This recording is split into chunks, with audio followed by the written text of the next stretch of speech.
Hello' everyone, যেতিয়া আমি বিজনেছৰ কাৰণে লিড জেনেৰেশ্যন কৰোঁ বা চেল কৰোঁ, ডিজিটেল মাৰ্কেটিং ইউজ কৰি পেলাই, Facebook ad, Instagram ad, Google ad use কৰি পেলাই, তেতিয়াহ'লে এটা টাৰ্ম আমি প্ৰায় শুনা পাওঁ, সেইটো হৈছে CTR, ক্লিক থ্ৰু ৰেট।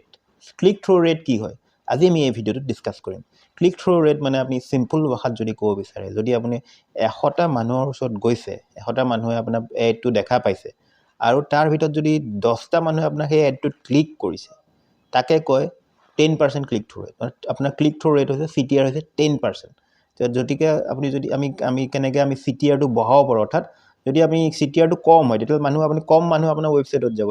100টা মানুহৰ পৰা যদি এটা মানুহ ক্লিক কৰিছে, তেওঁ 1% CTR, অৰ্থাৎ আৰু CTRটো বঢ়াই পেলাই যদি 5% কৰিলোঁ, তেতিয়া 100টা মানুহক দেখাওঁতেতো খৰচাটো একেই যাব, কিন্তু 5টা মানুহে ক্লিক কৰিলে, 5টা মানুহ আপোনাৰ ৱেবছাইটত গ'ল। গতিকে ক্লিক থ্ৰু ৰেটটো বহুত ইম্পৰ্টেণ্ট হয়।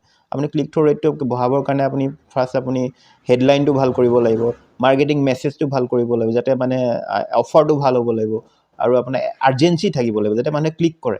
গতিকে এই কথাটো মনত ৰাখিব যদি আপুনি ক্লিক থ্ৰু ৰেটটো বঢ়াব বিচাৰিছে নিজৰ বিজনেছৰ কাৰণে।